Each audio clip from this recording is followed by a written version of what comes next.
Hello mga katamkots! Welcome to Tito Mike's Kitchen! Magluto tayo ng ginataang sitaw kalabasa.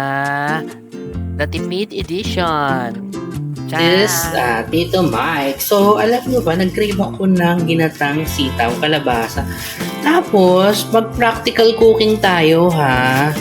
Since gusto ko makatipid. Alam mo ba, nung nadaan ako kanina sa palengke, sa may talipapa sa labas ng bahay namin, sa village, merong ganito. Alam mo ba kung magkano to?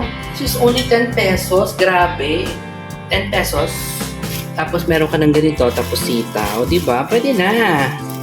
So, sa mga friends and viewers ko na rich at hindi alam na may ganito, meron kayo makikita ganito, ginisang sitaw package. Pero kung sa mall kayo bibili, sa grocery, meron daw kaya lang medyo mas mahal ng konti. Siguro nasa 20-25 na to. Pero sa palengke lang, nasa 10 piso lang siya. Taray, no? Pansahog sa aming fried fish. So, let's go! At so, gusto ko meron siyang tokwa. So, hinati kong ganyan.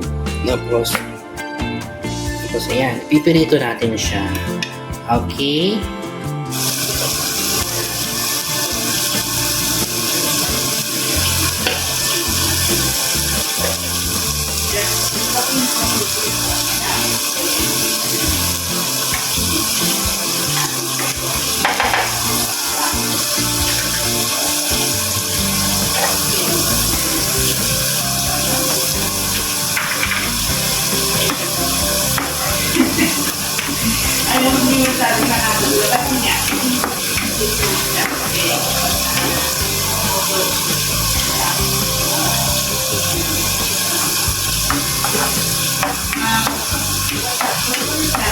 So guys, ito, nag-ano na tayo ng ng sibuyas. Gisa-gisa lang yan. Hihintayin lang natin siya maging translucent. And after this, yung bawang.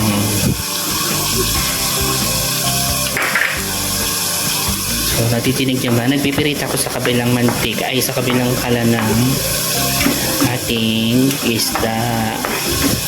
Actually, meron namang mabibilan dito sa amin online ng mga ulam-ulam. Kaya gusto ko yung luto ko talaga.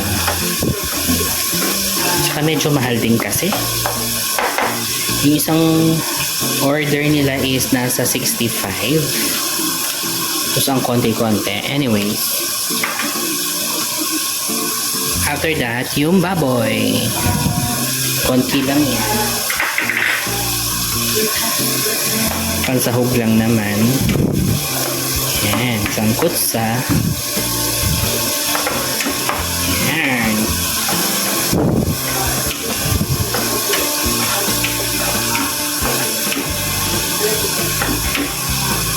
Bango.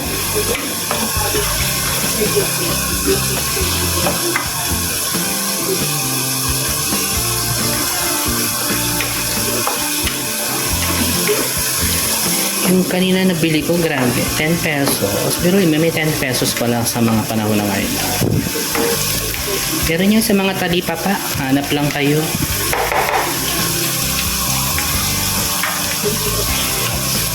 Unahin ko tong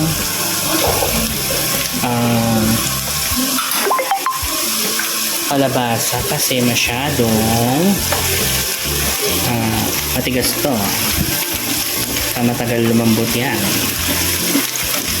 Unahin natin siya. Isa-isa. Ayan.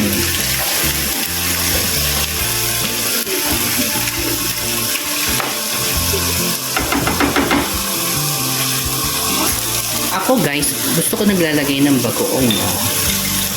Ewan ko lang sa iba. Pwede namang wala. Gusto ko yan. Sarap yung bagoong. Kung wala at allergic naman kayo, okay lang din. Ako kasi gusto ko.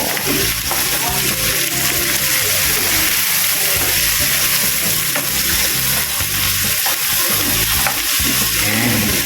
Ako ganito ako magluto. Ayoko yung matigas. Ayan. 1/4 cup ng tubig. Yan, enough para lumambot yung ating kalabasa. And then, cover natin siya in a while. Palambutin lang natin. Pag malambot na, lalagyan na natin yung ibang ingredients.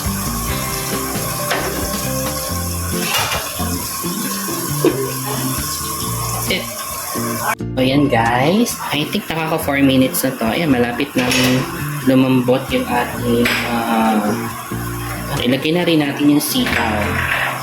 Since ito yung pangalawang matagal palambutin. Maya. Okay na yan. And then, yung ating gata. So ito, so mga 3 kutsarang hanggang sa reduce lang natin yung sauce na ito. Ang sarap na ito.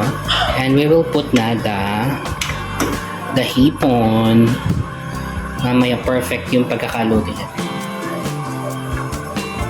Ito yung hipon. Pwede namang walang hipon kung may allergy. Ako lang kakain ng hipon dito. And then we will put na yung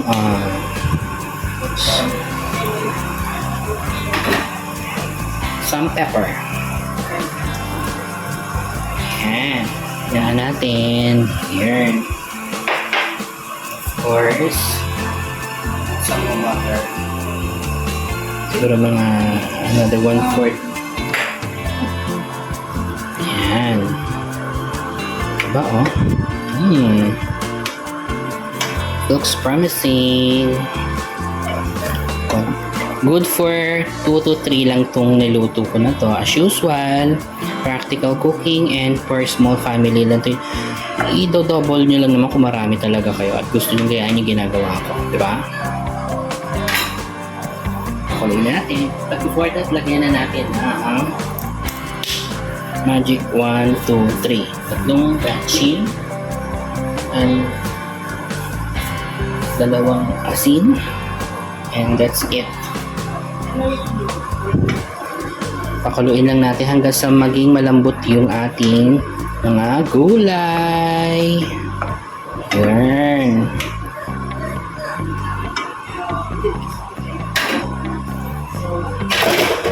Let's cover.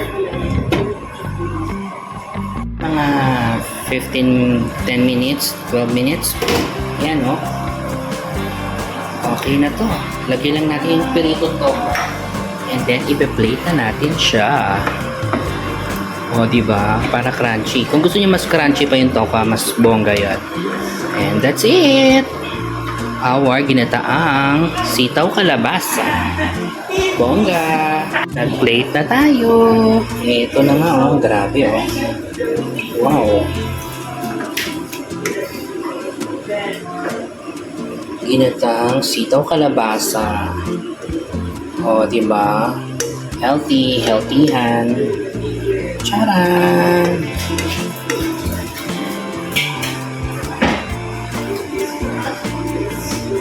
Bongga! Please watch it on our... Sarap!